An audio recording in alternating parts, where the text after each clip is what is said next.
And greetings and welcome to season 4, episode 45. This is going to be super fun. This is a great one. We're in NCAA tourney time. And what's really cool is I have the head coaches from the 4 men's basketball #1 seeds. Now in Division 3, we don't put seeds on the bracket, but I'll give you a little QCast hot take here. If you look at like that top name in all the quadrants, the top one, that's really the highest seed. That's our #1 seed. And so let me do some quick introductions here. But I'll go by bracket. So in the top left bracket, I'll call it the Hampton-Sydney bracket. We have Caleb Kimbrough from the Hampton-Sydney Tigers. Caleb, thank you for joining us. Absolutely. Great to see you, Caleb. In the bottom left bracket, the head coach of the Widener Pride, that's Chris Carideo. Chris, it's great to have you here, and it's nice to meet you, Chris. Thanks, Bob. Pleasure to meet you as well. Top right bracket, from Case Western Reserve University, the Spartans, it's Todd McGuinness. Todd, it's great to see you again. Thanks for being on the QCast once again. Thanks, Bob. And bottom right bracket, from the Randolph-Macon Yellow Jackets, it's Josh Merkel. Josh, welcome back to the QCast. Great to see you too. Great to be back, Bob. Thanks. We have 3 coaches here that have been on the show before, and Chris, it's great to finally get you on the show. This is long overdue, so I'm going to start with you, Chris. You're sitting here 23-4. You've had an amazing season. Your team is ranked number 16 in the top 25 poll. You've got yourself on the top line of a bracket. I mean, how cool is this time of year, and how excited are you for what the Pride are about to embark on here, Chris?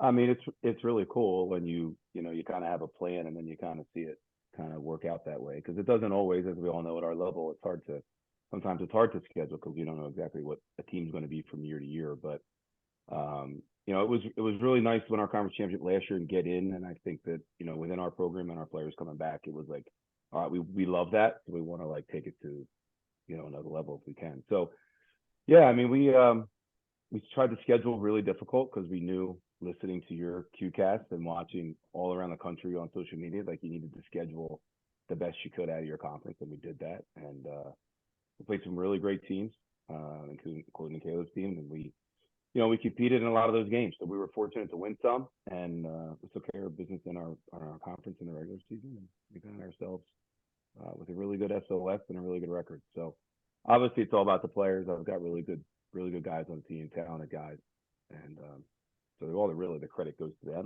but in the sense that it's just really nice to be, where we are. Right. And it's like that was the plan. And when it actually comes to fruition, you're kind of like wake up and I go, wow, that really actually worked. Here we are.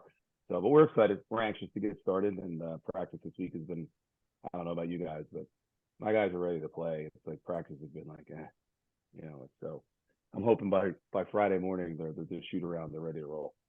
One thing we'll find from each of these coaches is they're from great leagues and their teams are battle tested. That's a common theme. Obviously, 2 of these guys are from the same league, but 4 really great leagues.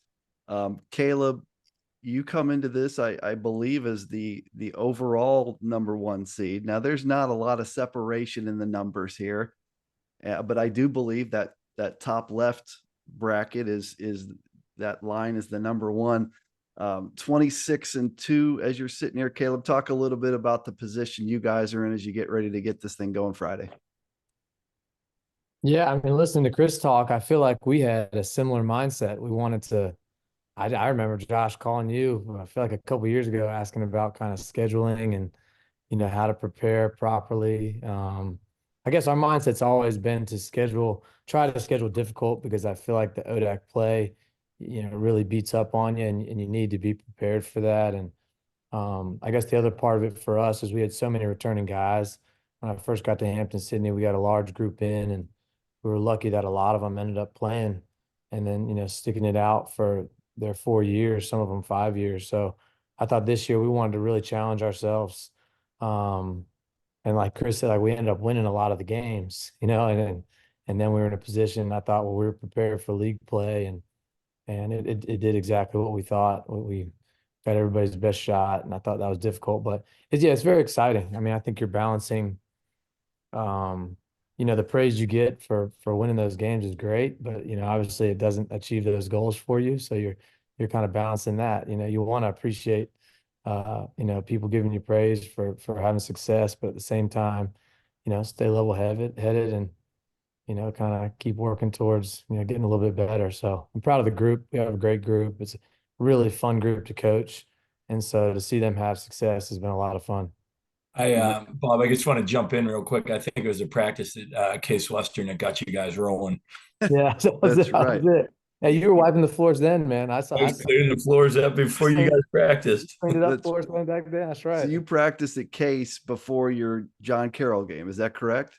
We had to get a little mojo. Yeah, we had to get it going. Todd hooked us up. Forgot about that. And yeah, there was a great pic of Todd on my Twitter today. And so check that out, guys. That's good stuff. And Caleb, great mention about schedules, because another common theme with this crew is you guys all played like unbelievably strong schedules, which is a big reason you're here. We know about how the system works with winning percentage and SOS and all that stuff. So it's hard to get here without that. Josh Merkel, of course, has been here before. Incredible success at Randolph-Macon, including the national championship in 2022. Josh, another incredible season. You're 23-4. You're sitting here on a top line of a bracket. I think coming into the year, maybe some of us like me thought, okay, maybe Randolph-Macon's going to be like ranked 20th this year instead of first or second. But here we are, an amazing job of reloading again. What does it feel like to be embarking on this new journey here, Josh? Well, first, we probably should be 20th, so we're probably overranked right now. It feels good. I love our group. Our seniors have been awesome. They've been around a lot of winning. They've done some great job with the leadership piece, and it's always fun bringing new guys along and seeing the growth and development. So it's been a fun journey, and still got a long way to go. But yeah, I mean, to be where we are after, Caleb, they kicked our butt in our gym, and we were 1-2 at one point, and just had a lot of questions to answer and some soul searching to do, and the way that this group has responded to that adversity early on and the tough games that we've played. It's neat to see, but now we're all in the same boat, 0-0, and it doesn't mean a whole lot. Rankings and everything else, you throw it out the window. You got to be good enough. Got to be better than the other team on Friday. We've got some good teams coming to us, so that's where we're at. And Todd, an incredible season for your Spartans, 21-4. The UAA is, similar to the ODAC. It's just so deep and loaded. All of your leagues are great.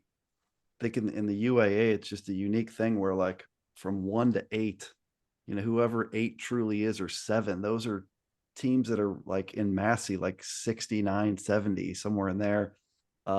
What's it like, Todd, to get through to have won the Pool A bid in such a great league, and you're sitting here as a number 1 seed? I'm just happy we don't have to travel. Some of the travel after we had 4 in a row. I think we were in a hotel room 7 out of 11 days and flying over the country. So when you see you can host it, that helps. But yeah, it's great. Really prepares you. It's unique playing Friday, Sunday. So we have to, we talked about that early in the year, being able to play back-to-back Friday, Saturday, if we're lucky enough to win on Friday. So that's something that's a little bit of a different mindset going into this, is we haven't played a back-to-back since Vegas. So just trying to get there. But, it's, you probably, like the ODAC and a lot of the top leagues, like, you think like you lose 2 in a row on the road and you're like, oh my God, now we got to go play WashU again in Chicago again, or right, whoever. And you're like, we could lose 8 in a row here. And it's, but take it one game at a time, and whatever coach speech you like to give. But like myself, I'm looking down, I'm like, oh my God, here we go again. But it's, it was great, another able to share it this year. Last year we were able to win it by ourselves, but it was fun. We had a battle against Carnegie Mellon there on Saturday. We got lucky at the end, I think, to maybe win it. So, but it's been great. 3 years ago we started this little run, and now we're just trying to maybe make a run here in the NCAA tournament. And we talked with our guys this year. Last year we got off the 1 line and we're on a 2 line, and we got stuck with Whitewater in the second round, and then you look at Mount Union, they played, Wilson and Lancaster Bible as the 1 seed. And it was like, okay, like, no disrespect to those Right. teams, but, we talked about that like throughout the year with our guys, that every game was important. And, every Sunday game in the UA, when you don't feel like playing, or maybe, make sure you're ready to go. So, it was fun year. I'm getting older, and everyone says it always flies by, but this year might have been the quickest year so far. So, trying to enjoy it a little bit here and as we go move forward. And kudos to what you've done, Todd. I mean, some of the programs represented here are traditional powerhouses, and if we look at Case Western Reserve before the period that you're leading here, not a lot of being on the one line. Let's just say that, right? Not a lot of UAA titles. So kudos to what you've done in this stretch. It's been incredible. Here's the slate of games for these gentlemen. Let me reel through that real quick.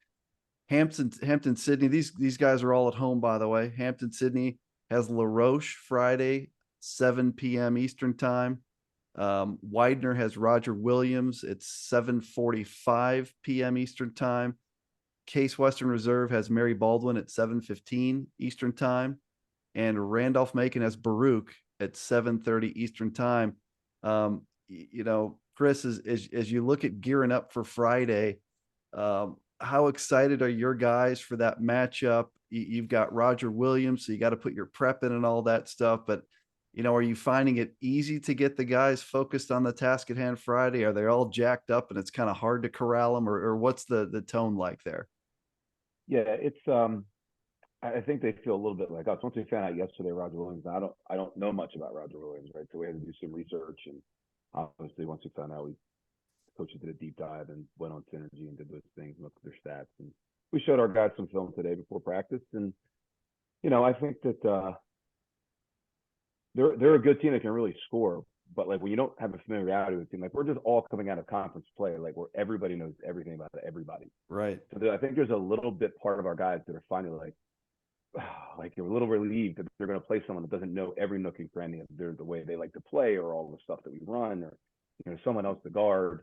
We played two teams that we played 3 times within like 3 weeks in the playoffs. So I think there's that level, but they also respect their opponents, and I think we've done that all year, which has been one of the characteristics of our team that's been really good. Is they've gone into every prep 2 days, 3 days, whatever it is, like really respecting who we're going to play.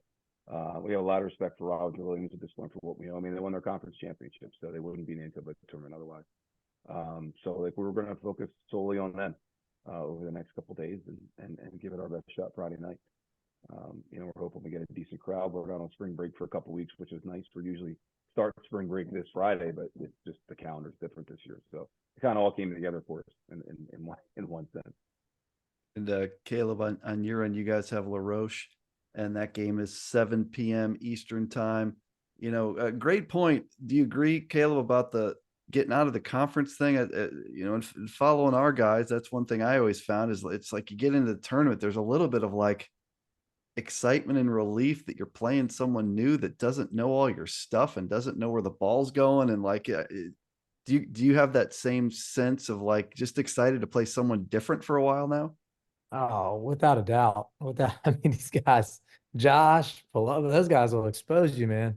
They'll expose you. And you go into those games and you think you got a good plan. You got to make 3-4 adjustments in game. And I think it is nice. I mean, I do think this time of year you go in and you really, like you said, I mean, even in league play, I mean, the people know who you are. It's like we really try to focus on us a lot, and just how we feeling about the things we're executing. Let's not focus, solely on the opponent. I feel like the times that just me the coach gets too detailed about how, what someone else is doing, we get off track. So that's where we are. We're really trying to make sure we're healthy, physically healthy, mentally, we're sharp and together, and, doing the things that we've done all year, not trying to,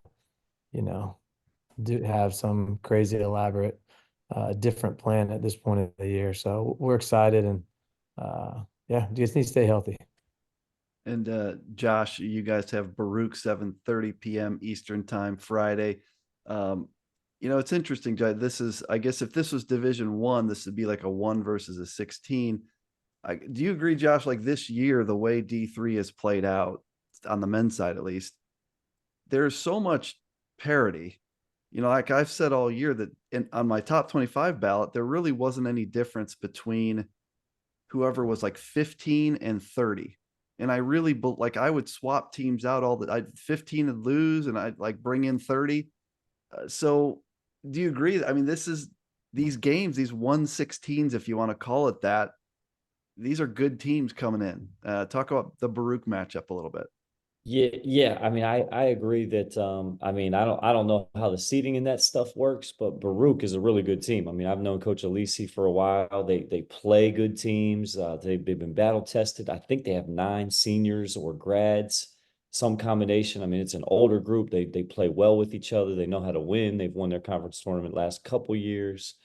Yeah, they're a problem in a lot of ways. So yeah, we got a lot of work to do. And like Caleb was saying too, we're trying to figure out, we have to figure out a little bit, we haven't stayed healthy. So we've got to figure out some different ways. I wish we could just say, yeah, let's keep emphasizing doing what we're doing, but we're kind of trying to figure some things out for us. And yeah, we've got a great Baruch team coming in, so it'll be a good one. It should be a good one. And Todd, on your end, Mary Baldwin, 7:15 p.m. Eastern time. I believe, and I should have checked this. Is this their first ever NCAA appearance? Did I see that, Todd, for Mary Baldwin? Is that right? So they're going to be. Yeah, on a men's I think they've had men's sports for 3 years, so it's the Yeah. first men's sport to go to the NCAA tournament. So this is huge stuff for them. They're going to be really jacked up and excited to play there in Cleveland. Talk about your matchup a little bit, Todd, if you would. Yeah, watching them, they do some stuff we haven't seen in a while. They've quicker guards than we've probably seen since we played Clark or Oswego. So we got to get back to used to playing against that a little bit, where the UA maybe doesn't have those quick guards getting by you, trying to get downhill. So we got to, emphasize that a little bit. And man, they run more stuff than anyone we've played in a while. So I think Caleb, you guys played them, right? We scrimmaged like Matt Griggs. He knows his stuff. He's sharp. He's very sharp. Yeah, so they run, you're watching film and you're like, oh my gosh, look at this. And so we're trying to walk through stuff today, and half our guys are leaving for class or whatever. So I said, all right, we'll see you tomorrow. Don't worry about this a little bit more. But one of our starters, he's getting his MBA, so he just doesn't come to class or practice on Tuesday. So we'll catch him tomorrow, hopefully. So it's just trying to be as simple as we can, kind of like we've been all year, and just hopefully we can guard enough and use the crowd for some energy and make some shots like everyone hopes for at home, I guess. Yeah, and anyone that's ever watched a Case game online, you guys have a cool gym, great crowds. Your by the way, shout out to your play-by-play guy. Remind me, Todd, again. I should remember this every time. What's your play-by-play guy's name? Ron Jantz. He's awesome. He's awesome. You guys all have cool streams to watch. Ron he's great to listen to, and your crowd's always fired up. So it should be a great environment there in Cleveland. Just wanted to ask each of you guys about one of your players. I just kind of picked one that, I thought we'd feature here. Chris, Dominic Dunn, 14 points, 8 rebounds, 3 assists, 6'5", grad student forward. You'll notice, those of you watching, that these teams all have some veteran guys that are helping lead the way. Also some younger guys too, but talk a little bit, Chris, if you would, about Dominic Dunn. Yeah, and Dominic came to us last year from South Carolina as a graduate student, but he also had a medical hardship year too, because he missed his entire sophomore year with a back injury. So it was, we were fortunate, right? We got him for not 1 year but 2 years. So he kind of helped us get over the top last year, and then this time last year after we lost to Tufts in the NCAA tournament, we kind of sat him down, and because he actually wasn't 100% sure he was going to use his last year of eligibility.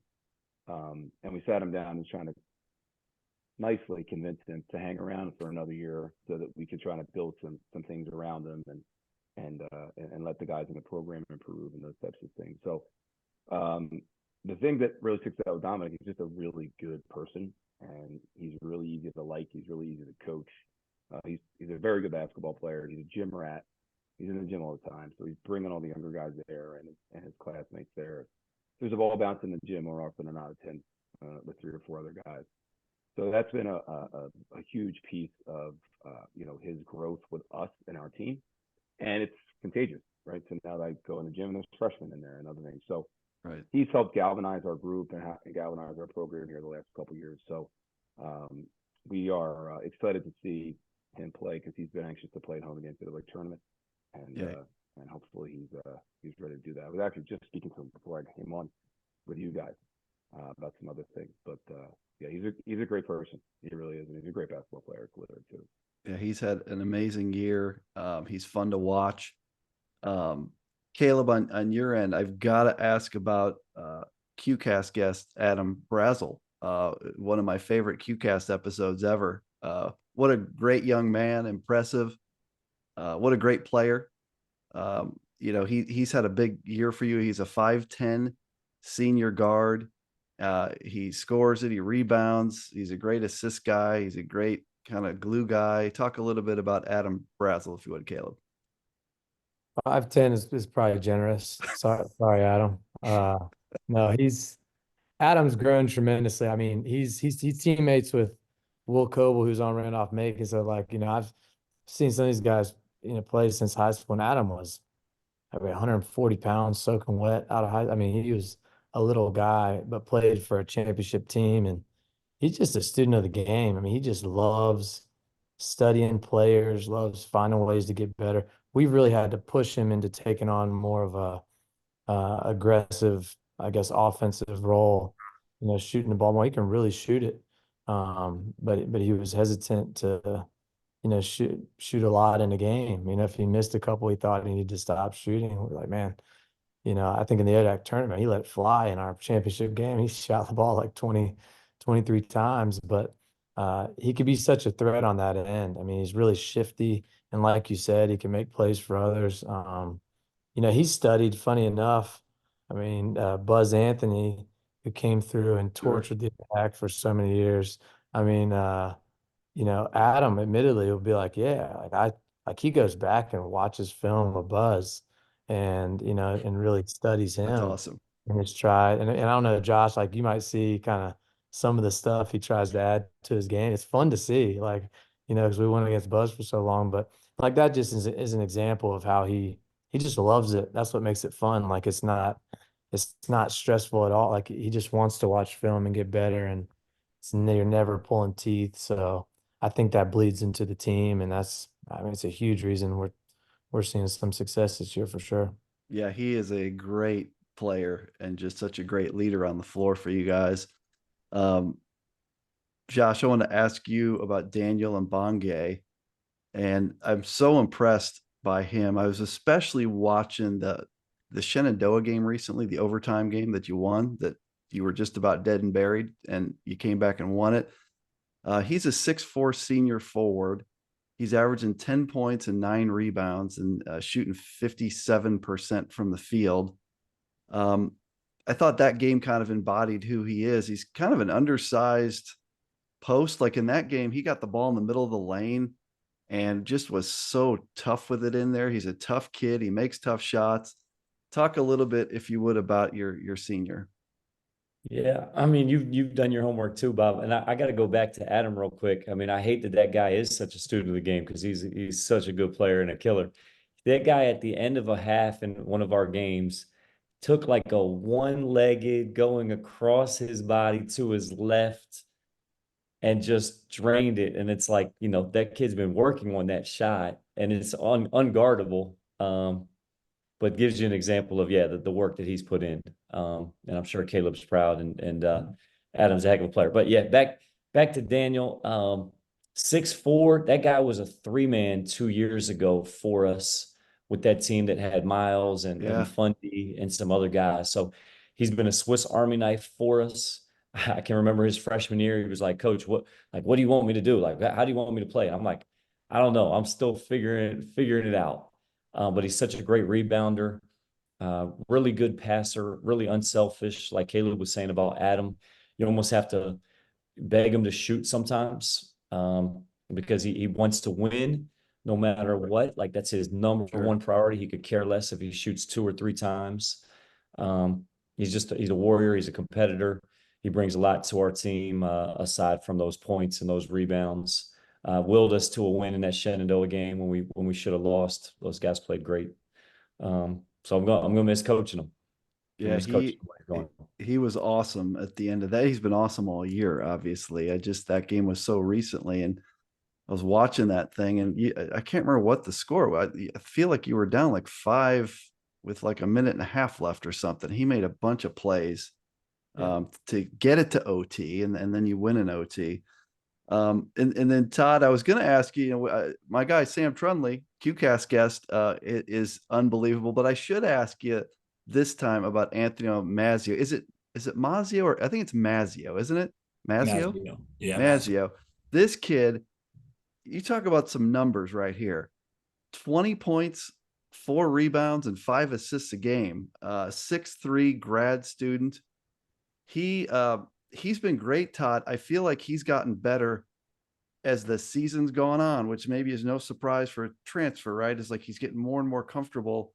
Talk a little bit, if you would, about Anthony Mazzio. Yeah, I think he really came into it around the Vegas tournament when we were out in Oswego, and because I think at the beginning of the year we were having, we were winning, but guys were trying to figure out roles a little bit. A lot of new guys. I think at the end of this year, if we keep winning some games, we'll have 4 grad students that have over 1,000 points that will be on the team. And I think they announced the other day he's the 8th leading scorer right now in Division III, like total points. Anthony is, and so I think when we were out there, the guys got used to it because there'll be possessions where he might dribble 18 times and shoot one that's like, oh my God, what did he just do? And he'll make it. And so I think it took guys a little bit getting used to it. And, they got more comfortable with some guys. And he's a big fisherman. He has this TikTok that's like crazy that he goes and fishes all the time. So, I'm sure Friday before the game, he'll be somewhere out in Lake Erie or somewhere fishing. And so he's taking guys fishing with him. And, I didn't think it was true. And I started looking up his TikTok. I'm like, oh, wow, he actually is kind of famous with this. Awesome. So, but he loves the moment. That's one thing. Like, if there's a big play, he wants the ball, and and he makes the plays late, and it's and he tries on defense. He gives it all on defense. He's not just hanging out, just waiting for offense, and but he's been very good for our team, and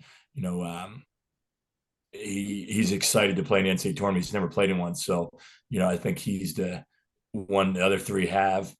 Other two out of 3 have, but he hasn't played in one. So I think he's pretty amped up for this week to get to play in his first NCAA tournament. Yeah, if you talk about like a collection of studs, I mean, if you watch Todd's team, boy, I mean, it is an impressive collection of dudes on the floor at any one time. I could say that about all your teams. We fight Chris for half of them. We know who's going to one of the other schools, it seems like. Just I know you guys are busy, and so we'll kind of start a wrap-up process here. Maybe just go around the room. First of all, thanks for doing this. I texted everyone early this morning, and Josh couldn't make the first time we threw out because he had to recruit, and then the group was willing to kind of work with this and get it to this time. And so thank you to everybody for making this work. It's a pretty unique thing to make this happen. So thank you to all of you guys. Just maybe go around the room, and we'll start with Chris, and just talk about kind of what you're most excited about as you start another NCAA tourney run this Friday, and anything else and final thoughts that you'd like to throw out there to your fans, to your guys, to D3 Hoops Nation. We'll just go around the room here. Chris, we'll kick it off with you. Sure.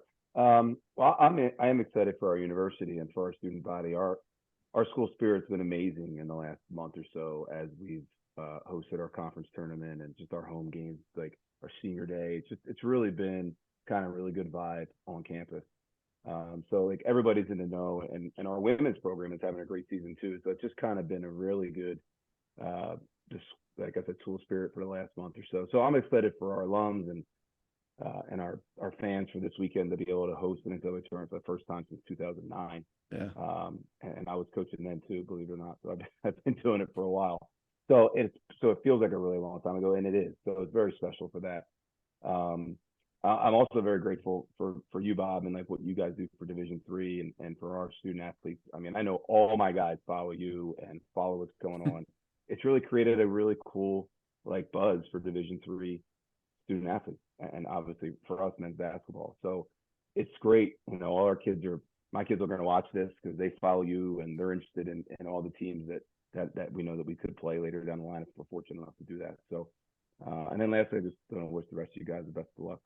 You guys have great programs, and if you're feeling anything like me, I'm stressed probably more than my guys are. They're loose, they're like ready to go. I'm just like every film I watch, I'm like, oh, I don't know. I'm just like, oh man, I'm just pulling my hair out. So like, I just wish you guys the best of luck. You guys are all great coaches, have great programs. So, and of course, I'll be following and rooting for you guys.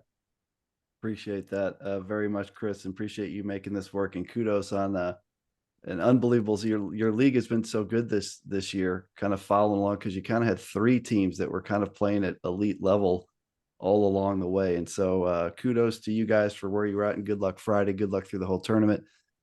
Caleb, how about you? Where would you leave some shout outs and things for your fans and your guys and everything? We'll kick it over to you.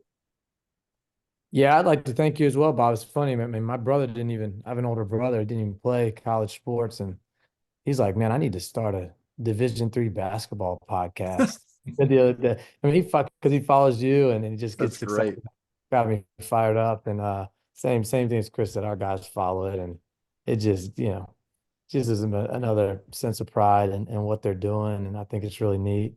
Us getting to just be together with the group, I think we've been together for a long time now. And I think we just keep saying, man, let's just be thankful, like today in practice, if we get another day together, man, this is amazing. Because you can get so pent up and tight, if you let the outside noise flood in, and it can take away from the joy of kind of what you got going on. And I think it's impossible to say like we're always present and enjoying every moment, but playing at home in front of our fans is a special experience for us. I mean, you get great support at Hampton-Sydney from the students and from the community and surrounding area. So really excited to go out and compete with these guys again and be around, everybody that loves Hampton-Sydney basketball. So we're pretty fired up about that, and we'll take it one day at a time. Yeah, it's a great this time of year. It's emotional, right? There's so many highs and lows to what is about to happen and what's already had. You think about just yesterday the brackets come out, right? And my guys are in a conference room watching the show, and they might be in the pool C and they don't get picked. Just it's a roller coaster when you talk about the NCAA tournament and how you guys know this a lot better than I do. It is an emotional time of year in a great way. Todd or Josh, talk a little bit, if you would, just, what do you want to leave to Yellow Jacket Nation, to your guys? I'm going to kick it over to you for your final thoughts, Josh. Yeah. I think recently we had a parent say, D3 gets a bad rap. So I want to appreciate you for fighting and, shining the light on D3 student athletes, like both Chris and Caleb said. Like it is an awesome thing. Like both those guys said, excited to still be playing. I think all of us have been part of seasons where the season is over right now and the off season has begun. And I never forget that feeling, and I never want to take it for granted when we're still playing. So super grateful to have another week with the guys. And we also have a great environment and atmosphere. Our administration, Jeff Burns, they do a great job running a quality event. And so excited for all of that and for our guys to, see what they can do when the stakes are high, and it's survive and advance type of time. So we're excited. Good luck, Josh. Incredible success that you have had. I mean, just year after year, we're getting to be almost like unprecedented territory. So kudos to you, and best of luck starting Friday. Todd, I've probably had almost the whole UAA on this show this year because there's just been so much going on in your league. I've had several different UAA players. I've had most of the coaches, I think. It's been a grind for you guys trying to get through that thing, and you did. What would you leave people with today here on the QCast, Todd? Yeah, you get the UA coaches fired up, I think, a little bit. We're on a group chat, and they're asking for a trademark for us to all wear the student UAA that you said today, or someone said, someone took a screenshot of it. It said student STUAA athletes. That was the data cast. I just Yeah, retweeted so it. they asked for, they said that's what we're going to put as our warm up shirts next year. So, Yeah, but thanks. yeah. So, sometime, in Fort Wayne between the games, let's. I want to talk about these RROs, but we won't talk about that today. I want to talk about these. We're ranked in 6 regions. We can have a 52% 520, and we're ranked. So that's another time, Todd. Continue that. Yeah, but you keep. I think you bring our coaches together, so it's good. But thank you for everything. I just think, years ago when we get into, not even years ago, before the beginning of COVID, when we came back and we knew we had a pretty good team, and we'd come out and during foul shots, you could hear Ron Jantz, our announcer, talking because there were 8 people in the gym, or parents, and that was all. And it will take me back again on Friday. I'll walk out of there and I'll it will take me a moment. It will be like, oh man, this is actually really happening. This is crazy. We have sold out a gym again, and the students are here, and but it's just been great. Our president, everyone, our support, and it's just fun time of the year. And like Josh said, it's way better than thinking about going recruiting tomorrow, or who's getting a lift in, or what's going on with that. So hopefully we can continue to play for a little bit here.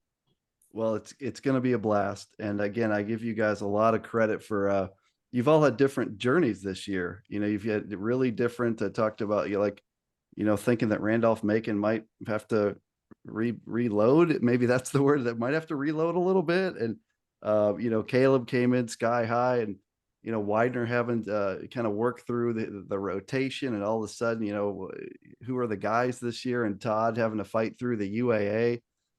So kudos to all of you. Really appreciate your time in doing this. Look, maybe, I don't know what the odds are of all 4 of you guys ending up in Fort Wayne. That'd be pretty fun. We could do kind of a local version of the QCast, but thank you guys for doing this. Thank you to Caleb, Chris, Todd, and Josh. You guys are first class dudes. You represent Division III with a lot of class. And we'll see you guys in some gym along the way during this tournament. Okay, guys, I really appreciate you doing this. Bob, if we're all in Fort Wayne, the beers are on us, brother. Deal. That's yeah. Sir. Yeah. Yes, by sir. the way, I think the last time, Josh, I was around you, and were there any kind of beers? I think somehow I ended up paying a $900 bill for all the Elmhurst people that were in this bar. To this day, I don't remember half of it. I just know that I got home and I was I see this credit card thing, and I'm, oh man, that was the Elmhurst party. But it was worth it. It was a YD3 night. I'll tell you that right now. Gentlemen, thank you so much. You guys are awesome, and we'll see you guys soon. Thanks, Bob. Good luck. All right, guys.